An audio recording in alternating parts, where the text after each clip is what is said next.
Good evening, ladies and gentlemen, and welcome to the 2017 conversation, Black Americans for a Better Future, Continuing to Dream. This evening, we'll have a discussion with two candidates running for Lieutenant Governor of the state of Virginia, Jill Vogel and Glenn Davis, and we would ask the two candidates to please take the stage. Good evening, candidates, and welcome this evening. We're going to start the evening by allowing each candidate to first deliver an opening monologue, and then we'll have a series of questions and answers, and then we'll hear from some of the audience, maybe some questions that they have, and then we'll allow you to close with your closing statements. So we will say ladies first, and Ms. Vogel, please. Well, thank you.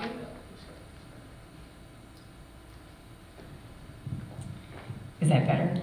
Oh, how perfect. Thank you and good evening. And thank you very, very much to our hosts for putting together this conversation. It is wonderful for us to have an opportunity to be together and be with you and hopefully engage a community that desperately needs to be engaged on issues that are really important in this race in 2017. I'm very eager to hear from folks in the audience and excited to be here with Delegate Davis. I'm Jill Vogel, running for Lieutenant Governor. I was born and raised in Virginia in the Shenandoah Valley. I am a mom. I'm happy to say that my 5-year-old is here in the audience. I am an ethics attorney, and I started a practice with just myself, and I'm proud that I've grown that practice now into all 50 states, and I'm the managing partner in a firm that does work representing charities, nonprofits, trade associations.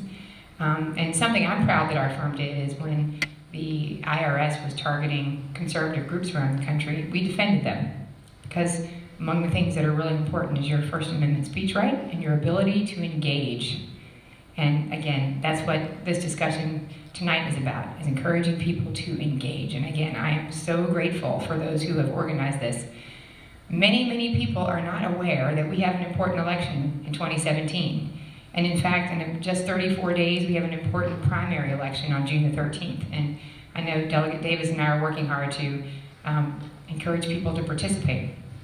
So getting back to my little background for those who don't know much about me, I mentioned I'm an ethics lawyer. I'm also a state senator. I've been in the state senate for now almost 10 years. And among the things that I have worked hard to champion are the things that I think that matter to real Virginians and their livelihood, their education, their freedom. And those are things like tax reform and regulatory reform and choice in education and opportunity, access to higher education, making education more affordable. Among the things that have actually helped prepare me for that time in the legislature was, for a short time, I served as Deputy General Counsel at the Department of Energy. And as a young lawyer, that was an extraordinary experience because I was able to be in charge not just of some ethics transition in the Bush administration, but also I was in charge of a very significant regulatory review. And that helped me understand, among many things, the harm the government can do. Because I came in at the tail end of the previous administration's effort to ram through a bunch of really job-killing regulations. And that was really important, and it's really helped inform many of the things that I've done during my years in the legislature. But I fought for women's health.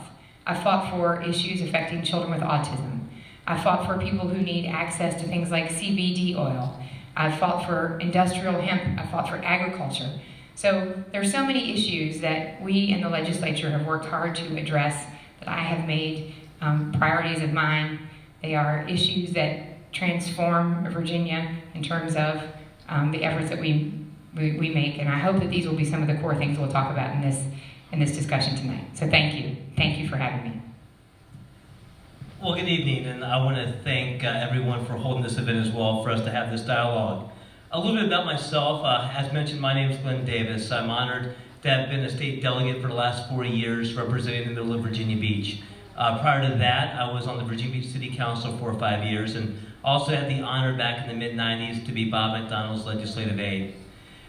I got my start really going after that American dream. You see, my great-grandfather came to this country from Italy in the early 1900s with nothing in his pocket and spoke broken English, but he had a trade. He knew how to grind blades and shears on a big grinding wheel. And my grandfather, well, he dropped out of school in the 6th grade to go work for his father until World War II, went off to Germany, fought for our nation and came back, and ran Escote's Beauty and Barber Supply in downtown Norfolk until he retired in his 70s. And I grew up sitting on a stool in his business, watching him and my uncles grind blades and shears in those old oyster clippers.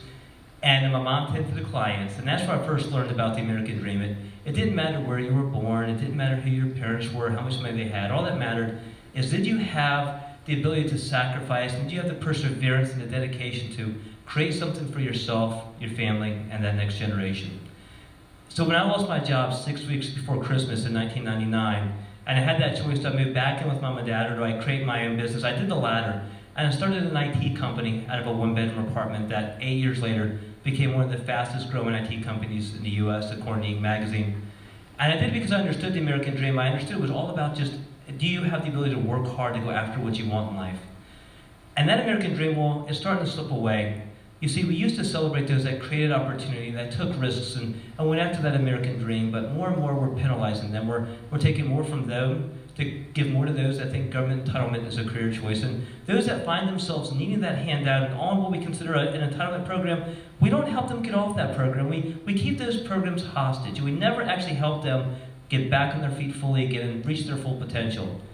And that's wrong. And that's why I'm running for Lieutenant Governor. You see, we used to be the best state in the nation for business and job growth, and that's just not a big statement. That means that we have opportunities for everyone to go out and create a business or to reach their true potential. But that's fallen aside. You see, I support school choice. I actually helped start a charter school in Virginia Beach, and it's gotten national awards.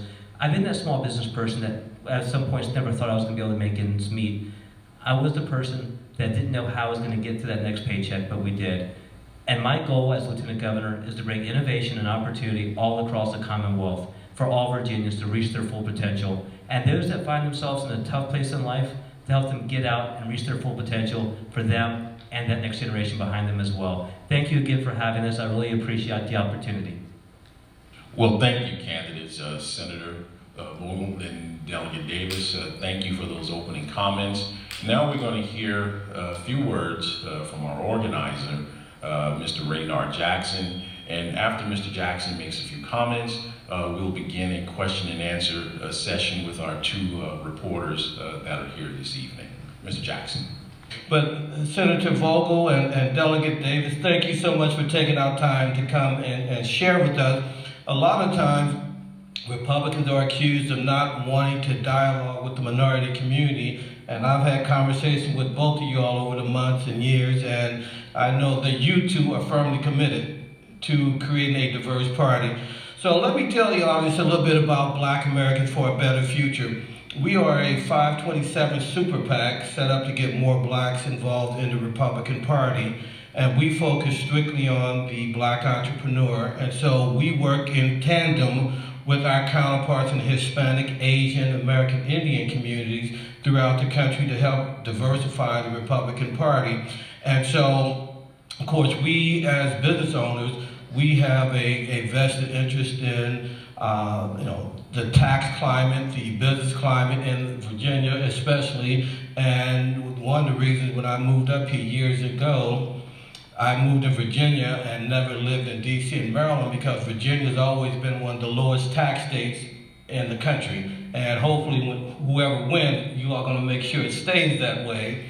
And so thank you guys for coming out, and we look forward to having this conversation. And at this moment, I'm going to bring up two reporters who have a pretty broad reach, not only in the journalistic community, but in the black community, especially Ken McClinton. He's the founder, chairman, CEO of the Exceptional Conservative Network, and he's going to interview you guys later on for his radio show, and that goes out all across the country. So I can't even talk now. Ken McClinton, thank you for agreeing to participate. And then our second journalist who will be dialoguing with our two candidates. And again, this is not going to be a debate. This is just going to be a conversation like we're sitting at the dinner table having a conversation.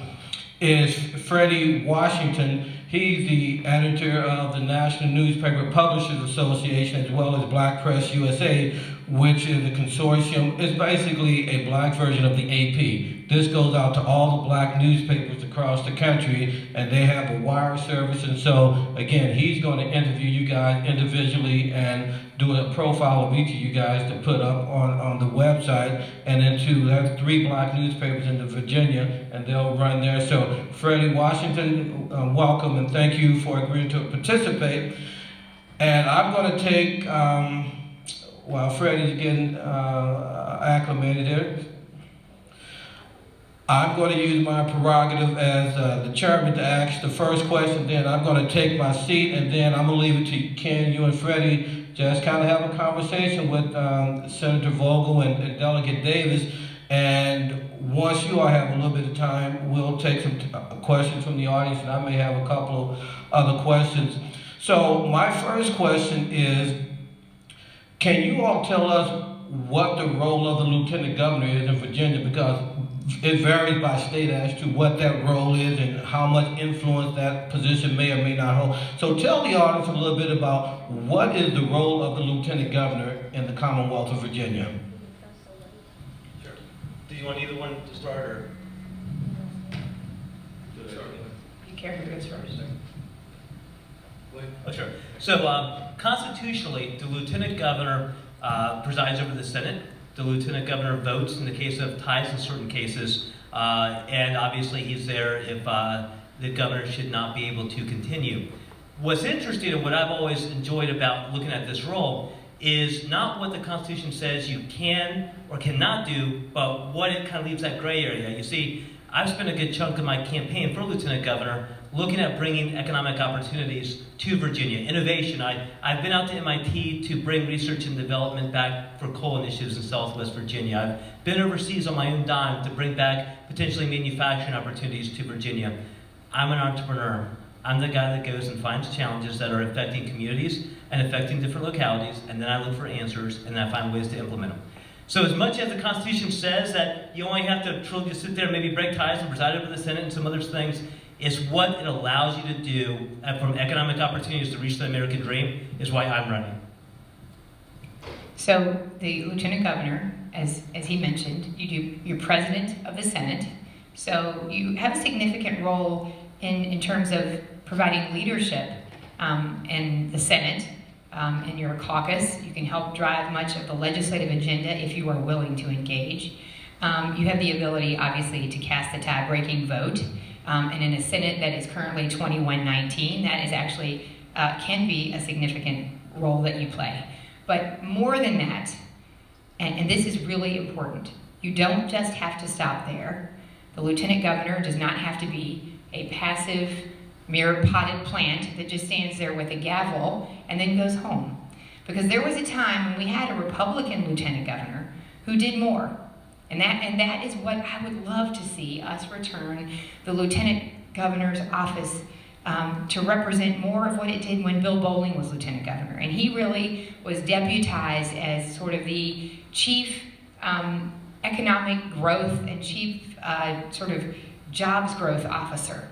And that's something that obviously we've talked so much about in this campaign. The number one issue really among real families, among people who are starting businesses, among those who are trying to decide what it is that's going to save Virginia, is helping small businesses, bringing economic development back to Virginia. For the first time, more people are leaving Virginia than coming to Virginia. And the thing that I would like to add to that, in addition to sort of being a chief, jobs officer, would be this, and that would be the Minister of Deregulation. Because much of my political career and my legislative career has been focused on deregulation. And while I talk a lot about the tax climate, while people are leaving Virginia and going to North Carolina and to other states where the tax climate is friendlier, business taxes are getting lower, of course people are going to leave because they're rational economic actors.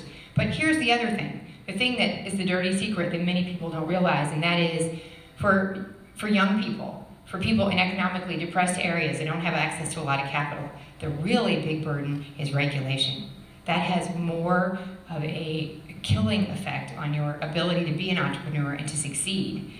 when the regulatory environment is so stifling. And what we've had is accumulation of year after year after year of regulations. And in states and in other countries where they've really tackled regulation, they've had more of a transformation and more economic growth attributable to that than virtually anything else. And so in addition to focusing on those more traditional roles of a lieutenant governor, I would love to have the lieutenant governor be the minister of deregulation.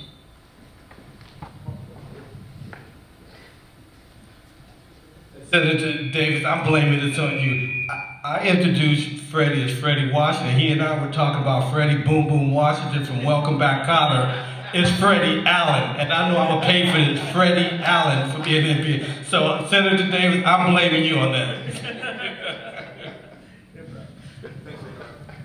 that your fault, Glenn? That discussion, so. Thank you so much. I'm sorry. Okay. Thank you, Joe. So I'm glad you brought up the issue of entrepreneurship, because that's a really big issue in the Black community. And outside of deregulation, what are your plans to help grow small businesses and the Black communities in Virginia? So 80% of economic growth comes from small business. I started a small business. My dad actually was in the Apple business, and then he started with nothing. He used his car as collateral, and he borrowed $7,000. And he started a small business. And that is the American dream. And so fundamentally, when you're talking about helping those in the African American community and parts of Virginia where, African Americans they have all the same hopes and all the same dreams, but here's the issue. Many of the times, as I mentioned before, they don't have access to the capital. They don't have access to the resources. And so one of the things you can do is create an environment where it's more business friendly, where they have, one, better access to education that's more affordable, that they have better access to capital. And again, the thing that most has an impact on that is the overburdensome regulation. It's the layers and layers of regulation that put people at a greater disadvantage. So if you have more advantage and you have more access, then the regulatory burdens perhaps don't affect you as much. But if you don't, they affect you far worse. And one of the other issues that is really important for young people who are ambitious and have so much going for them, but the lack of access in many ways to affordable education is a huge issue. And if you consider what's happened in Virginia in the last 10 years, the cost of a college diploma has gone up 74%. 74%. How is that affordable? And part of the American dream, part of having access to other intelligent people who want to help and collaborate with you is having access to that educated community of young people who want to work together. So much of that happens in college campuses, and they come back to the community where they were born and raised and give back. And that's what's happened so many times in the Black community. So there's much that we can do, but it's really focused on education. It's focused on the regulatory climate, and also it's focused on the tax climate, because it's the tax climate that is so devastating also to small businesses. And when people want to invest in Virginia, we would like to incentivize them to invest in all parts of Virginia, especially the Black community. And when they look at North Carolina, where the business tax is 6%, which is what it is in Virginia, it's about to be 3%, and soon about to be 0. So where would you rather go? Would you rather go to North Carolina? There's an enormous number of educated young people in the Black community there who are dying for business to come there. Would you rather go there at 0 business tax or here at 6%? So it's pretty simple in my mind. Glenn, you want to share some of your thoughts? Sure, and this is where, Jill and I agree on the 30,000-foot view on all this. The difference is I've got the experience. I literally started a business out of a one-bedroom apartment. I had the point where I didn't know how to make payroll. I understand that North Carolina tax rate Jill talks about. No one who's starting a small business in their health cares. Actually, they hate the fact that sometimes we're talking about those businesses and not those small businesses. You see C corporations, which are the ones that have that North Carolina tax rate that Jill says the difference is big. Well, when you start a business in your house, you're an S corporation, you're an LLC, you're a sole proprietor. Your taxes actually come through to your personal tax filing. So when we try to go and keep up with North Carolina, all it does in many cases is take away the opportunity to help those small businesses actually get built and out of people's houses. And that's why I'm running, because we can all read a book, but I've lived it, and I live it day in and day out, and I work with entrepreneurs today. When you talk about the the black communities, what can we do? You know, it starts early. First is the education in the schools, because the education is the foundation for everything. And we need to make sure that everyone has a chance for a solid foundation where they can actually springboard off of. School choice is a big thing. That's why I started a charter school in Virginia Beach that's done well, and other alternative scenarios, so no one gets left behind. We also have to make sure that schools all across Virginia have the same access to bandwidth. You know, so many of our 21st century teaching tools are online now. And so fortunate, because the underserved areas, which happen to be larger by communities than others, those are the ones that are left out from having that bandwidth, and they don't have access to those tools. And then you take it from their level, and you say, well, if we give them that, then we're good. Well, no, you're not, because you see, sometimes you look at these communities, and there's that stigma attached. People grow up, especially in these communities, saying, you have to go to college to be something. You have to go to college to do something or to be successful, and that's not true, and we know this up here. But they don't do that when they grow up. And they say, my mom, my dad can never put me through school. I can't get a scholarship. I'm never going to be successful. We have to change that stigma. We have to go to them and say, look, you know, you can come out of school today. If you do well in math and science and just try hard, you can get a great job at a nuclear power plant with Dominion Power. You can go work for Steel in my district working on robotics. They'll take you fresh out of high school with a well-paying job. You can start your own company. You can live that American dream, even regardless of what community you grow up in. We have to get rid of that stigma that's attached. Because if people don't have a positive attitude, they're never going to reach that full potential. And we have to make sure they have that positive attitude, that they believe in themselves. I've been there. I know what it's like to go when, you know, Jill talks about capital, and, you know, I'm like the 90-some% of other small businesses. There was no access to capital to me, and you can do whatever you want at the state level. There will never be. The ability, when you're going to start a business out of your house, you're not going to go to the bank, whatever you do to the credit ratings, and have them give a loan. I'm walking into a bank and saying, look, I can cover debt service. You know, I need a loan for this. I've already got the project coming through. We've been in business for 5 years. Can I have this loan? And they said, well, where's the collateral? And I said, well, if I had the money and then the collateral, I wouldn't need your loan. And, you know, that's the stuff we deal with. So it's not, they're never going to have access to collateral. What they need more important than anything is the ability to have that positive attitude, know how to scrape by, how to get through, and where to turn to for support. And we have to provide that support in those communities. That's the foundation. I could talk for half an hour on the rest of the stuff, but I think that's the start. Would you support targeted programs in the African American community to spur small business growth? Not only would I support it, we have to do it. And I've actually done this before in Virginia Beach. I was on Virginia Beach City Council.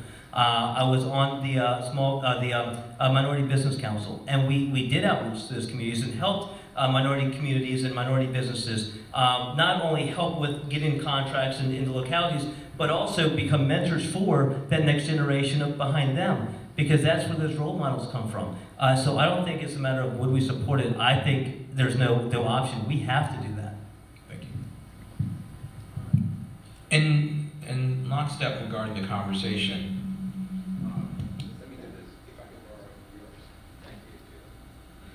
in lockstep with the conversation regarding financial and budgetary initiatives, because my background in terms of this conversation with the Virginia Commonwealth is that we had the state senator Wagner here, who was running for governor, and he basically said that Ed Gillespie's numbers are bogus and out of the water, and that from the conversation it sounded like there's no room but up in terms of taxes here in Virginia. You have a Democrat who has spent out the yang over the past few years. As much as there has been Republican resistance, you do have a budgetary issue. And so what I want to find out from you all is exactly what are your top 3 budget issues, and how will you deal with them in terms of being the Lieutenant Governor of the Commonwealth of Virginia? Okay, so the question is, I think they're in 2 parts. What is my assessment in terms of what perhaps Senator Wagner's view of the, you know, do you have to jack it up, or can you maintain the status quo or even reduce spending?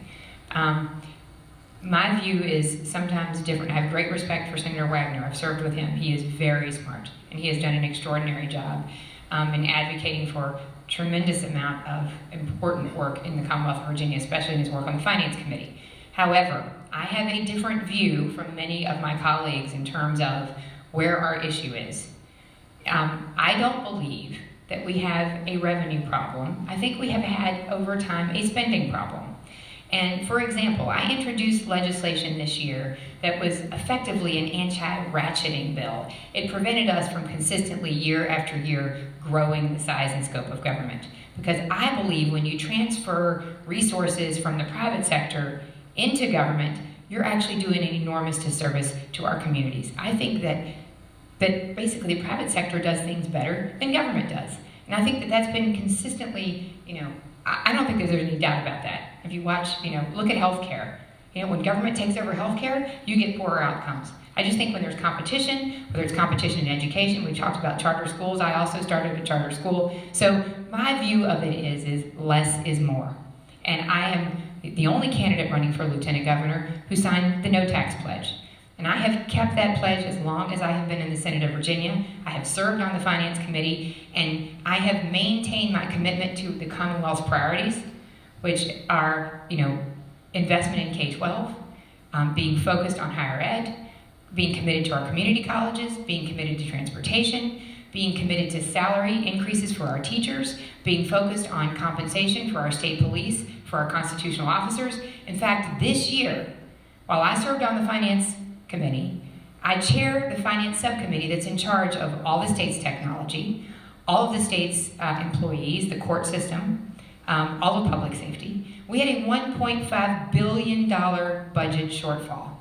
And I didn't come back and say, you know what, I can't make my ledger work. It's just too bad. I'm going to have to come back to the Finance Committee, and the recommendation from my subcommittee is going to have to be, we got to raise taxes. In this climate, I don't know how you can, with a straight face, make that recommendation. My number one priority would be to never make that recommendation. Because again, people, families, small businesses, big businesses, they are like geese. They will migrate to where the best economic climate exists. And that's no longer Virginia.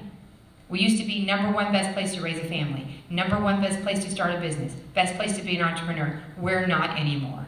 So my number one priority would be to get us back there. That's my number one priority. My number two budget priority would be to not raise taxes. Jacking up taxes is, in my view, the wrong way to do it. And so the bill that I introduced this year is consistent with my number three priority, which is to make strong fiscal management decisions that don't contribute to the ongoing ratcheting of government. So that in years when you have budget surpluses, rather than plowing that back into, spending that seems good, feels good, it always feels good. Let's spend more on that. That's a great new program. Great. But is it the core function of government? Is that money better left with you to start your business? It goes back to, is that money better left with you in the community so that you have access to that money to do something with it for your family or for your business? And what my bill would have done, had it passed, is it would have allowed budget surpluses to be returned to the taxpayers and to basically be used as a way to effectively buy down the tax rate. And it's a template for what's been used in other states and been done very successfully. And it's been able to actually prevent what is this effective ratcheting up, so that when you have surpluses, government gets bigger. With my bill, government wouldn't grow, but it would come back to the taxpayer, and in a sense then lower the tax rate. That's where Virginia has to be. That has to be our priority, to come back and address this issue of, rather than jacking up tax rates, do what other states are doing. Push forward with innovation and not be left behind. It's been since 1972, and I know I've talked too long, I'll close with this, but people have got to remember, we have not addressed in any meaningful way changes in our tax rates since 1972, and we wonder why other states are smoking us, because they're pushing forward with great and innovative ways to restructure taxation. Look at how the economy's changed since 1972. The highest tax bracket is $17,000. In 1972, $17,000. Great. That actually equals $99,000 in today's dollars. It doesn't make any sense.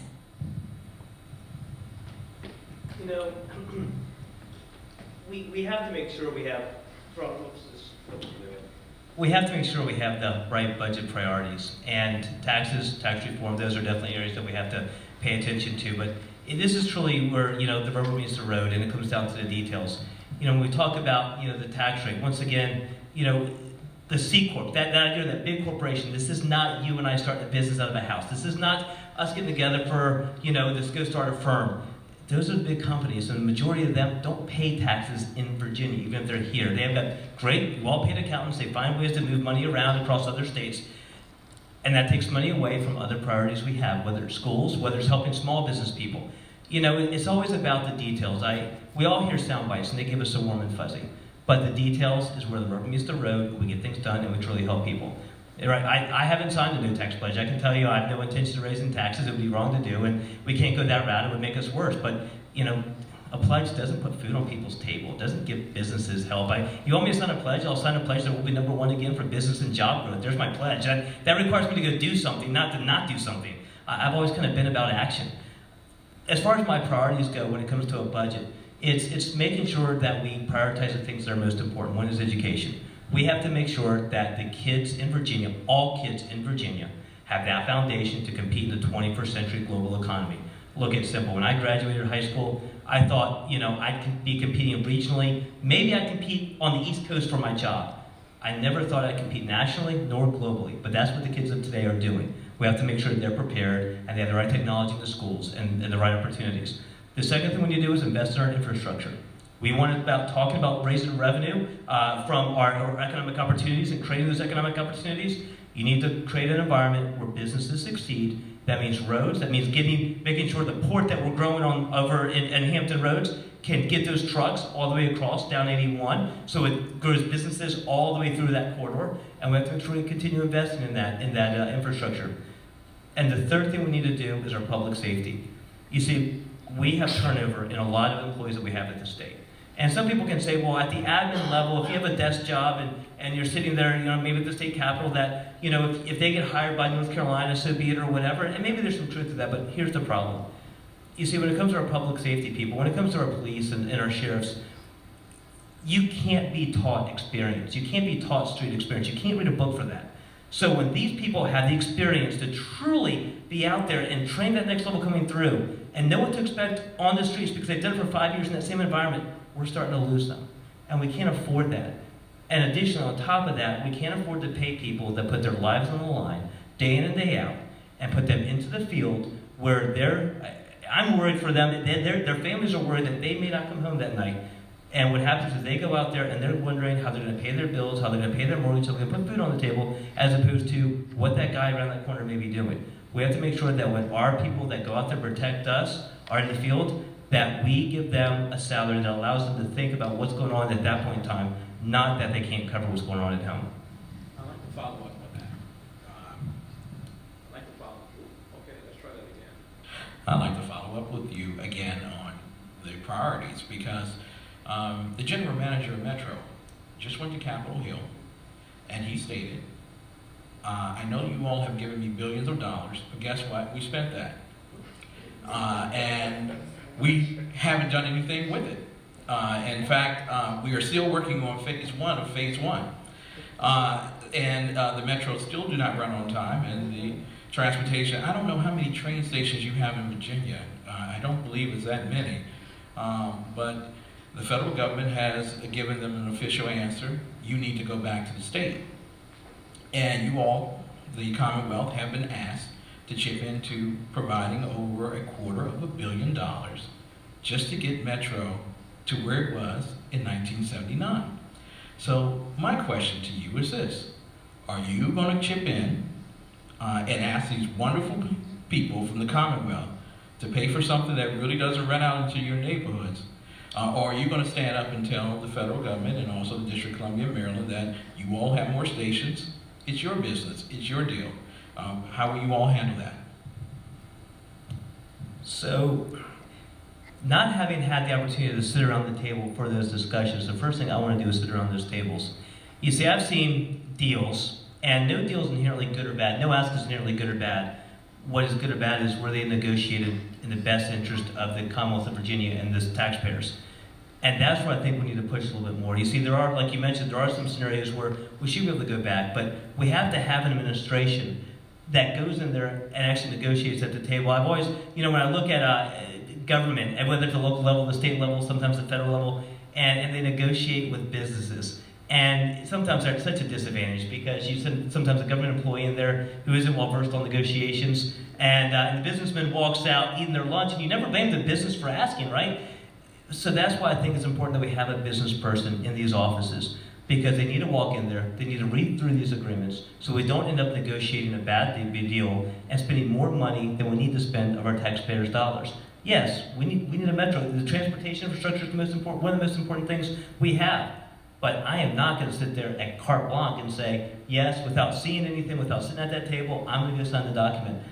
I expect to be held accountable by the taxpayers. And that means I get in there myself, I read the documents, I negotiate, and then I walk out and I get held accountable.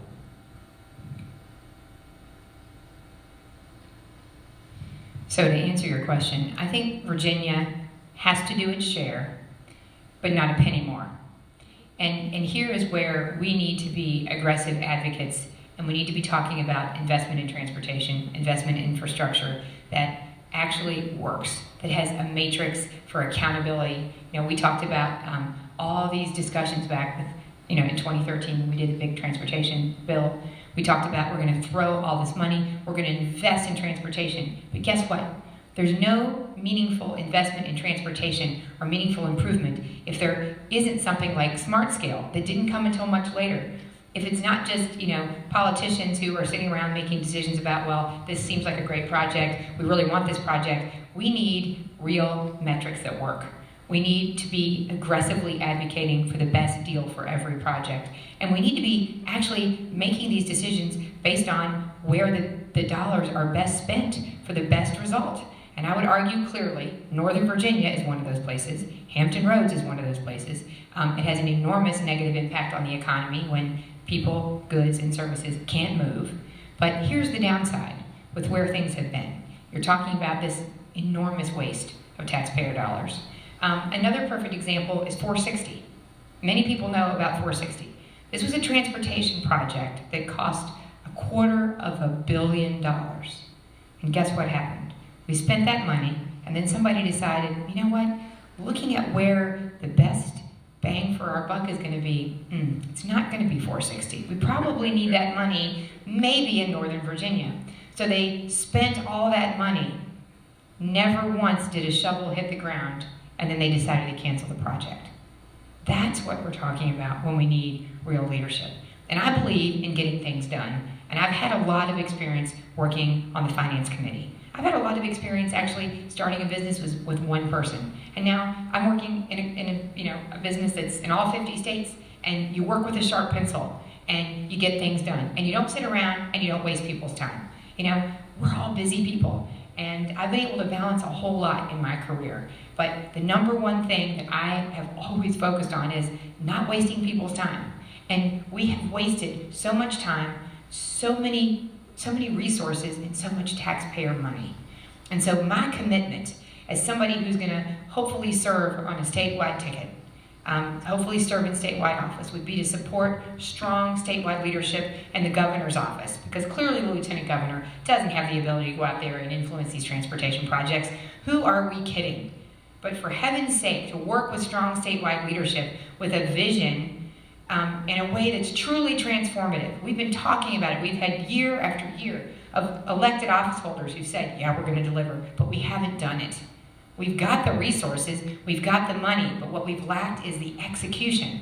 So what have we done? Just like you've talked about, hemorrhaged money with not a lot to show for it. And driving here tonight, you know, I was 15 minutes late, even though I left like an hour early, because I was parked on 395 trying to get here.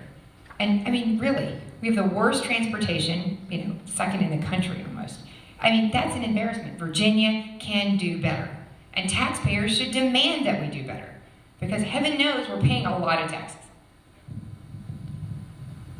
Let's talk about healthcare for a few minutes. The Republicans just passed the latest version of their healthcare bill.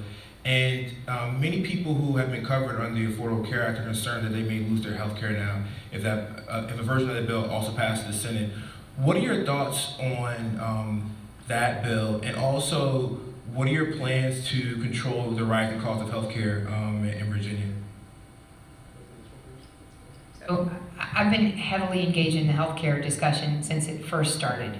I am a strong believer in free markets. I genuinely believe that if you would allow competition in healthcare, real competition, not government takeover, not government-run healthcare, you would see healthcare costs drop dramatically. And you know, one of the critical things that people seem to have lost sight of is that health insurance doesn't equal access to health care.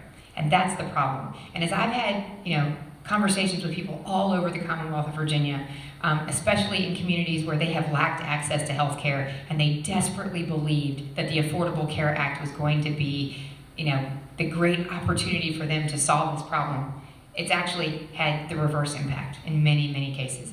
And there was a story that was relayed to me about a woman who was 55 years old, and she was paying somewhere in the $600 a month for her old insurance. She signed on to the Affordable Care Act. That was her new insurance. She was paying more. She was getting less coverage. And in this case, what she most wanted was a mammogram. And unfortunately, under the Affordable Care Act and the insurance she was provided, she was told, can't get a mammogram. That's not what this insurance is going to cover. You can get contraception, fortunately, but not a mammogram. To which she responds, I'm 55 years old. I don't need the contraception, I need the mammogram. So this is what the Affordable Care Act, this one-size-fits-all, forced down on states, mandates that are incredibly counterproductive, have done to healthcare. And it has 100% contributed to the rising cost of healthcare. So I took a very different view of this. I was on the other side of this debate. So that when the mandate was first forced on states, I introduced the legislation in Virginia that said it's against the law for the federal government to force you to enter into a contract against your will. If the federal government wants to offer services, the federal government wants to tell you that they're going to offer this healthcare option, okay. But at the end of the day, the federal government can't tax you, can't penalize you, and can't force you to buy healthcare that's worse than the healthcare you already have and costs you more money. And you know what? People said, well, that'll never pass in Virginia. And it did. I was incredibly proud. It passed in the Senate of Virginia, and it passed in the House of Virginia, and it became the legislation that was the foundation on which then Attorney General Cuccinelli used that as his platform to pursue litigation. And I would argue that many, many people back then said, no, just wait this out. The Affordable Care Act is going to prove to be, it's going to prove to be the great thing that we think it's going to be. Well, fast forward to today. And as long as there's any uncertainty at the federal level about what's going to happen, states that bought into it, given how that all played out, would ultimately have bankrupted themselves given what the economic climate is now. And before even expansion today, right now, but before expanding Medicaid, before buying into this whole thing, Medicaid right now is already 1/4 of our general fund budget. Most people actually don't realize that. So here we are having this discussion about priorities, about the issue that I have to deal with when I preside over the finance subcommittee that I chair, which is public safety, the courts, all of our state employees, all of these issues that matter to Virginians, technology. So here's the deal. We're at 1/4 of your general fund budget. If you expand it, if you buy into all of this, where's that money going to come from? Is that coming from higher education? Is that coming from K-12? Is that coming from transportation? So I would argue that this is probably one of the most critical decisions that states had to make then. It's going to be a really critical decision for Congress now, and it has the potential to really have a devastating impact on states and their budgets. So would you have supported the current Republican bill that's in the Senate now? Would you have voted for it? Well, so here's the deal. I support, here's what I believe. I believe that any reform is better. We have to have reform. And reform of the current Affordable Care Act is critical because people are losing access to health care and they can't afford the health care and they're being taxed when they're not buying in. So it's a far worse healthcare climate than we were when we started, period. So I don't know what the Senate's going to do to the bill, but I can tell you that we absolutely, desperately need to reform the Affordable Care Act, period. So is that? So I'm in favor, yes, I am in favor of reform, 100%. Well, were you in favor of the House bill? Would you have voted for it? I would have supported the House bill. I mean, I feel like you have to do something to reform the Affordable Care Act as it is now. Glenn? So I'll start with that and move myself forward. So I would have as well. I would have supported that bill because the Affordable Care Act, as it was falling apart, and it had problems. I really do think it's going to go down as one of the worst policies in our nation for a number of reasons we won't get into. But just the financial stability, you can't put a policy in place and change it as quickly as President Obama did, as much as he did, and expect that it's financially balanced. I'm a nuts and bolts guy. I'm a dollars and cents guy. I work at the detail level. And so that was my concern with this thing all along. So I would have supported this as well, so we can try to get something that is sustainable. We'll see what the Senate does with it. With regards to Virginia healthcare, you know, Medicaid expansion was something that hit us when I first walked in 2014. And I had the opportunity since 2014 to vote against expanding Medicaid 6 times, either voting against expanding it or stopping the governor from doing it unilaterally while we were out of session. But here's what I also understood. Medicaid is almost 25% of our budget. It used to be in 2006 that it cost a little over $4 billion a year of our budget. Now it's over $8 billion a year. In 2006, it was about 875 people in Medicaid. Now it's over 1.4 million people in Medicaid. It's unsustainable, and you can't put your head in the sand. You see, that year in 2014, I got upset. We talk about being Republicans. I got upset that we were told we're the party of no. We just say no to everything. And we can't just do that. That's not how we grow a big tent. That's not how we bring people in. And that's not how you solve problems. If you want to say no, in some cases we should, as with expanding Medicaid, you need to have a solution because it doesn't stop the problem from getting bigger. So I looked at it and said we have to do something. And what I saw when I went and dove into the Medicaid system was that it is a hostage system. If someone is in the system and they make $1 too much than the allowable limit, they lose all their benefits. So they can't take the $1 an hour raise, they can't take the promotion at work, they can't better their life and that of their families. And you want to know why Medicaid is growing at such an astronomical rate? It's because we keep putting people in a system and not helping them get off the system.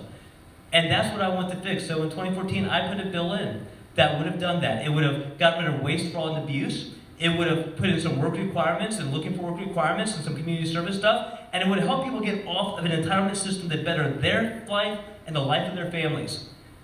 But it didn't go anywhere, and I'm getting killed for it right now in this campaign how dare I put in a bill that actually solves a problem. But I'll tell you something, I am not the guy to put my head in the sand. I'm the guy to go out there and solve a problem, and I'll tell you that bill that I put in 2014 with Tom Russ, had we done it, Virginia would be better off today than where it was and where it is today, and would be poised to be better on the backside of whatever the federal government does. And that's how I operate. So we can all say what we don't want to do, but at the end of the day, if there's a problem, we can tell you what we don't want to do, but you still have to find a solution. You know, most of these members haven't even read the reform bill for Obamacare. You both said you'd vote for it and you would support it. Have you either of you read the bill to know what the details inside of it are and what the downfield implications might be? So I was with Rob Whitman earlier today going through this, because you're 100% right. You know, you can't be for or against something unless you know the details. And so I had just kind of a fluke today. I was on the way up, and I was at an event with Rob Whitman, and he pulled some people into a room for about an hour or so, and we went through the details. And it is, you know, nothing's ever perfect, right? The Senate's going to get a hold of it. Who knows what the Senate does with it? But it starts fixing some things. You know, when you talk about the underserved population, and those are the poorest, they couldn't afford health insurance anyway. And then you go out there and you say, well, now you have to buy health insurance, or else we're going to penalize you. And you're like, well, they couldn't afford it, and if you penalize them, that doesn't mean you give more money. And then those that you actually get to buy into it, and they realize I have health insurance, but then they realize the deductible is so high that unless they get hit by a car, it really doesn't help them. You know, that's the problems that we were facing. So when we got rid of that requirement, you know, with this new bill, that went away. The additional one was the employer mandate. You know, the higher employee today is a lot more costly than what has ever been in the past, with HR issues and requirements, with benefits and, you know, with the health care that had to be provided. We want to grow jobs, but at the same time, it seems the federal government kept saying, but every employee you hire, we're going to make it more costly in the benefits. So with this new bill, it rolls that back. And once again, companies can decide whether or not to offer health insurance. If they don't have the money, they can't be forced to, but they can still hire. And what we all believe is that the market will make it, as it had before, that most employers will probably still offer it, because that's what you have to do to be competitive for the best workers. So I'm glad you asked that question, because it's real hypocrisy when people on the other side said, well, you know, Nancy Pelosi said, you know, she didn't know what was in there, she'd read it after it passed. So we have to own that too. And I am very familiar with the legislation because I happen to be running statewide, and this is a really big deal. Healthcare is among the biggest discussions that we're going to have in this campaign, and probably that we're going to have this year, just because of the massive cost to this economy. So you can't be engaged in this discussion about what you're going to do in Virginia, and granted, again, the lieutenant governor doesn't have a lot to say about healthcare, but if we're talking about the economy, you got to be talking about health policy. So you're right to ask that question. I am very familiar with the bill. I am not, I got to be honest, I'm not in love with every part of that bill, but I'm such a strong advocate for reform of the Affordable Care Act that I believe it is incumbent upon us, if we're gonna, talk the talk, then you got to walk the walk. So I might have preferred some very different features in that bill, but if I had to cast the up or down vote, my vote would have been a yes. Now, I have concerns about pre-existing condition. As a legislator who fought for a lot of issues in the legislature that always haven't been popular among Republicans. I don't always vote with Republicans in the legislature. In fact, a lot of times I break with my caucus and I have on issue after issue. One of those was on the subject of, again, it was fighting insurance companies on an issue of autism coverage. It was an issue where I believe that health insurers ought to cover issues related to autism. It's a biomedical issue for children. They have GI issues. There are all kinds of things that ought to be covered by the health insurance company. And they fought me year after year after year. And I came back year after year after year. And so that issue is something that really sticks in my craw as something that's in this bill, because I don't think it, adequately addresses the pre-existing condition. So there are things that I think are absolutely imperfect. But when you have to, sometimes you got to make the call. And it's up or down, and I would be up. Thank you both for answering. Want to address in terms of the energy situation here in Virginia. And the President of the United States, Donald J. Trump, signed an executive order making certain that oil exploration would be a very key and prominent thing to do. But there's been a tremendous backlash here in Virginia. And the last time I looked, you all got a lot of oil on the coast here, and that you're not really exploring. And I want to know your opinion. Is this a climate change issue for Virginia, or have you all, as Republicans, gone completely to the left here, and you're against oil and you're against coal? And tell me where you are when it comes to energy. So I have an energy background. I mentioned I was Deputy General Counsel at the Department of Energy, and it was at a time when the energy environment was really, it was a challenge. It was a hot topic. There were rolling blackouts. We were talking about energy policy and really what this country was going to do to create a more diverse energy environment, more options for us. And I think that's really critical.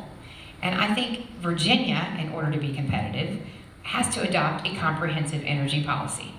And again, I haven't always been on the same side with my Republican colleagues on some of these issues, but my view is, as long as it can be done safely, as long as we are not creating public health risks, we should push forward.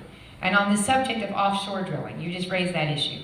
We're talking about real budget issues that we have.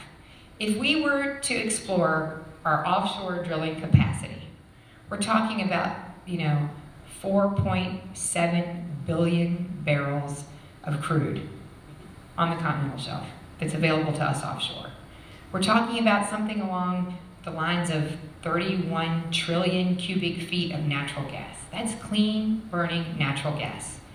And if we're able to enter into some kind of agreement where we get a split, that would pay for our transportation for probably the rest of my life. So, maybe not the rest of my life, but let's be realistic. So, we're being really short-sighted if we're not, one, talking about a comprehensive energy policy, and that includes all forms of energy. We're talking about wind and solar.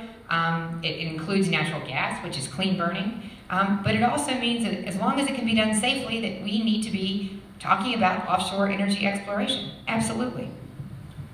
So, those are all the facts, regarding energy, and they're important.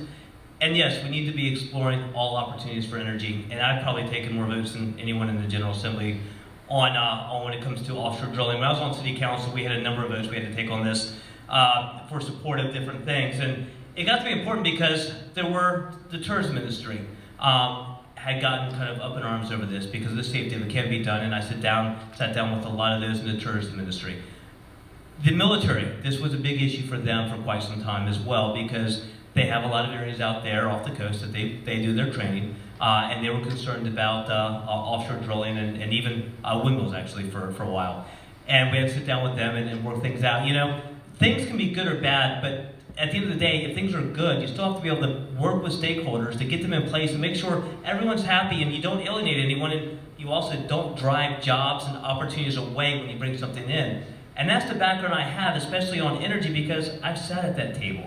I know the details, I know the challenges, I've had to have those discussions so we can get everyone to agree that yes, we can do this and here's how we can do it and we can all work together. And then we also have to look out in the future. You see right now, yes, you know, let's use oil, let's use natural gas, but there's always stuff coming around the corner. You talk about solar, and right now in Virginia, solar isn't cost effective. It is in some other states because the cost of a kilowatt hour up there is much higher than it is down here. But technology always gets better. Solar panels right now are very inefficient. But you know what's interesting? Up at MIT, they're doing research right now to replace silicon in computer electronic chips and solar panels with powdered coal. You see, powdered coal it takes 7 layers of silicon to have the same sunlight absorption and energy transference as 1 layer of powdered coal. So it may be coal that makes solar panels economically viable as we move forward. How ironic is that? And not only does it allow us to go forward with solar, but it also starts to revitalize the coal industry out in Southwest Virginia. You see, if we're going to talk about things, I don't want to just talk about them in 2016 facts. I don't want to talk to them 2017 facts. I want to look at what's 2020, what's 2025, what's 2030. Let's plan for the future, because when we make Virginia number one again for business and job growth and entrepreneurship and families and all that stuff, let's make we do it in a way that doesn't just make it number one again for a point in time, but sustainable for years to come for that next generation. Thanks so much, Glenn. We only have a few minutes left for this conversation. I want to thank you, Glenn, and you, Jill, for joining us here today. But before we end, I just wanted to get some of your thoughts about HBCUs, or historically black colleges and universities. You have a handful of HBCUs in Virginia, and I wanted to know what you were willing to do to make sure that HBCUs not only survive in the future, but also thrive. And if you're also wanting to make sure that funding for HBCUs is increased in Virginia. We'll start with you, Glenn. Sure, definitely. You know, it's a jewel of the state. I have Hampton out in my neck of the woods, and it's amazing. You know, when you look at some of the opportunities that exist, not just educational-wise, but as role models, you know, that really is where the true opportunity comes. We don't do a great job in Virginia with PR, with advertising, with marketing. And we need to do better, whether it's this issue or whether it's, honestly, cybersecurity. I mean, we're pretty bad in a number of aspects. So we gotta do better when it comes to marketing those tools that we have. But we also have to do better when it comes to utilizing our assets. And we started out this conversation by talking about education for the next generation and what we can do to help them, entrepreneurs on education. And the biggest thing we could do is find role models and bring them to them at that early age when they're best influenced. And there's no better place to go than those universities to find them. So I think not only do we need to make sure they get funding necessary to continue to grow and thrive, market them better that they exist, but also bring them more into the fold to help solve some of the problems that we have in the Commonwealth of Virginia. I would just say, you know, I alluded to this earlier. Access to higher education is really, really important. Access to an affordable higher education is really important. But I think our tradition of having black colleges and universities in the Commonwealth of Virginia is also very important, because I think that is a tradition that is special, and it is something that, you know, just to echo what Glenn said, I think it is of high value, and it does create an opportunity for extraordinary role models, and to also bring together a community that will then go back into its own community, one would hope, and bring investment and you know, something special back into the black community by, you know, keeping that tradition together. Thank you. And would you support increasing funding for HBCUs in Virginia as Lieutenant Governor? Yes, absolutely, I would. And, I spend, again, I've mentioned before, a lot of time on the Finance Committee, and, that delicate balance and that question of allocation of resources is always a challenge. But we have actually spent a lot of time focusing priorities on higher education, and I would argue that, we could do better by actually maybe turning that fire hose a little more with a little, perhaps more focus on specialized colleges and universities, those that preserve unique and special traditions, those that bring something unique to higher education, and I would argue that is exactly what those colleges and universities do. Thank you. You need the microphone. Thank you, Joe. My final question for the evening, and I want to thank you all so much for coming out tonight and talking with us. But there are a lot of single mothers out there, and they have listened to all the promises from both sides of the party that whatever changes were going to be implemented, that they would work out better for them. And as we go into Mother's Day coming up, you still have a lot of African American mothers, especially in Petersburg and other areas, Richmond, and so on, who are struggling financially. They've turned to the government and they're still struggling. What message do you want to give those individuals? Is it a message that says the GOP is coming on the white horse and we're going to save the day? Or is it a message that says you all are going to have to pull up your boots and you have to walk yourself? What exactly is the message you want to give single mothers in this particular week? Well, I would just say this is a message, I hope, that transcends any racial boundaries. There are young women, there are working women that our party has not reached.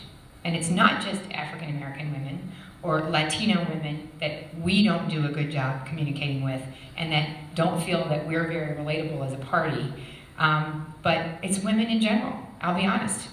And so as a Republican woman who has traveled the Commonwealth of Virginia trying to talk about the things that we believe as a party, the things that we believe that government isn't always the answer, that there's so much that we can do in our communities, but so many good ways the government can work that can incentivize investment, that can incentivize good behavior, that can help women who are heads of households. I mean, let's be realistic. Think how many women are heads of households today.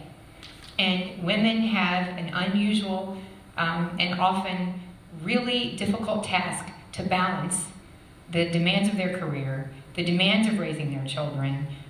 Many of them don't have a career. They're not fortunate enough to have a job at all. But what they have to do is find a way to provide for their family, whatever it takes. And so we have to be thinking, beyond the sort of rhetoric that we're often spewing out there. And the thing that I believe where we have failed is it's not enough to go and talk to women in minority communities every 4 years in October. But we need to be in those communities all the time. And as a constituent service matter, I have been committed every single day that I have been in the state senate to be in the community and to be solving problems. And you can't speak in platitudes, and government isn't always the answer. But it's working in the community, working with nonprofits, working with businesses, working to attract investment in the community, and then helping that community investment pair up with the people where there's a need. And there was a perfect example. We had a tremendous number of people who didn't have a job, didn't have access to jobs in the valley where I represent. And yet, we had businesses that were desperate for workers. They needed people with CDLs. They needed people who could work, in food service. But for whatever reason, they didn't match up. They didn't have the skills. The labor force was there, but they didn't have the skills that these businesses needed. And so one of the things we did, and this is just solving a problem. This isn't government coming in and giving anybody anything. This was solving a problem. We sat down with the community college, and we had some of those businesses say, we'll actually help you design a curriculum. We'll create some access to that curriculum. We're going to graduate some people, and here are some really amazing high-paying jobs. And we solved some problems for young women who were really struggling, who didn't have access really to education at all. Many of them are women I've worked with. They were single mothers. didn't have any dad anywhere in the picture. They were struggling, and what we were able to do was really extraordinary. And that's a template for something that you can create or repeat all across the Commonwealth of Virginia. And so those are the kinds of things that I think we can be talking about in our party. Those are real things that we really do, and that we work with, being advocates for a stronger economy, for more investment in our communities. Me, as somebody who's working for healthcare and women's health, if you don't have healthcare, you don't have a whole lot. If you're not healthy, you can't work. So I would argue that we have a lot to contribute. And as a female, when there are not a lot of women, historically there have not been a lot of women in elected office, we can be role models and we can encourage women to be involved and be a part of what is empowering women and help be a part of the solution and not just feel like they're somehow on the short end and being victims of a community that doesn't care. And so that would be my message, and a very, very happy Mother's Day to moms all across the Commonwealth of Virginia. Well, my message would be that there's a real conversation coming. The answers to problems like this, they're not easy, they're not simple, they don't come overnight. They're complicated, and they're not all the same all around the Commonwealth. You see a single mother with 2 kids that works multiple jobs, that happens to be black in some parts of the state, has a much greater chance of their child potentially ending up in a gang than a single mother who may be white over in another part of the state. Round pegs, square hole problems is the issue we have in Richmond. We think certain areas are just like other areas, and it's not true. But we need to address this, and there needs to be a conversation coming because we have to help. And it starts with reaching out and providing the support. I was a legislative aide to Governor Bob McDonnell when the Welfare Reform Initiative came about by George Allen, bipartisan initiative. And what George Allen actually did to help out was he increased the availability for bus passes, for transportation, for those to get off welfare. He increased credits for daycare. He did things that actually increased opportunities and government programs to those that needed it so they can work themselves off of welfare, and it worked. You see, that's what we have to be willing to do again, is sit down at the table and say, what are the problems in this community and that community, and not think everyone's the same, and then approach it. And the message would be that that's the conversation that's coming. And it's one that we have to have. Because if we're going to thrive again, if we're going to let everyone to reach their true economic opportunity, it means it's whether you have 2 parents at the house, 1 parent at the house, whether you happen to be black or white or Hispanic or any other ethnicity, whether you live on the western side of the state or the eastern side of the state. And we can do that. My wife kind of jokes and somewhat serious and jokes that I'm a problem solver. I'm the guy that I get excited, that I get energy being faced with a challenge and going down the rabbit hole to find solutions and finding ways to implement them. And this is what we need to be able to do. And this is what we should do here. And as Jill said, I'd love to echo that everyone has a very, very happy Mother's Day and enjoys it with a wonderful family. Thanks, Glenn. We want to give each of the candidates an opportunity to make a closing statement. And in that statement, can you talk about the importance of voting and getting out to vote? Why don't you start, Jill? Thank you. Yes, I would just say you can't be distressed about what the issues are in the Commonwealth of Virginia, and you can't be disappointed by leadership if you don't participate. So I would beg everybody, we are all stakeholders in this. I am as a mom, I am as somebody who runs a business, as somebody who looks to the future for what Virginia can be. We all have a say. And this is an important election in Virginia. We've had 4 years of what I would consider stagnation, a little bit of benign neglect, a whole lot of turmoil, and I would love to see us have transformative statewide leadership with a vision for what Virginia can be, and something that's different for every community in the Commonwealth of Virginia to have an opportunity to succeed, so that we're not plummeting in national rankings for our economic growth, our economic development, our opportunities for education. So I can speak to that, and I can tell you that elections are tragically low turnout in Virginia in off years. And it's so disappointing. We do all this work and we spend all this time going around the Commonwealth of Virginia, and we need people to turn out and to vote. So that's number 1. Number 2, I would just say in closing, I'm really grateful for for the opportunity to have this conversation. It means a lot to me personally that you all would invest the time, that you would spend the time to plan this, and let us come and talk about who we are and what it is that we believe and what our backgrounds are. Because, I think we have extraordinary people running, and I have had a wonderful time being on the trail for the last year with my colleagues in this race. And I think Virginia will do well with any Republican who's running right now. It would be far better to have some of these smart people who would be out there advocating for Virginia. I hope that people who are watching this debate and people who are in this room would consider me as your lieutenant governor candidate. I am incredibly committed, and I'm committed on all of the issues that we talked about. But you've heard about those issues. The one thing that I want to leave you with is this, and this is really important, and I've said this over and over in every forum, in every debate, and I'm going to say it here too. And that is, we've not won a statewide election for Republicans, for people who are fiscally conservative, for people who care about the vision that we share. We've not won since 2009 in a statewide election. This is our shot, and we don't have to give up. And here's the issue, though. If we focus only on talking to Republicans, talking to each other, same store sales, the same people that we always talk to, we will never win another statewide election in Virginia. So my goal in this primary election has been not to only talk to Republicans, but to talk to everybody else.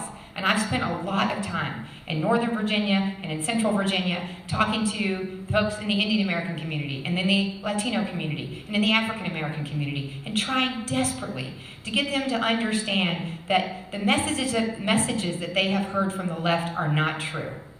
And if we go there and we tell them what it is that we believe, what it is that we believe on the economy, what it is that we believe about, women's rights, and the rights of young people to have access to a higher education. Women's rights are economic freedom rights. Women's rights are Second Amendment rights. So when people say, well, the Republican Party is not right for women, the Republican Party is not friendly to African Americans, I say, phooey, that is not true. But there's nobody there to tell our story.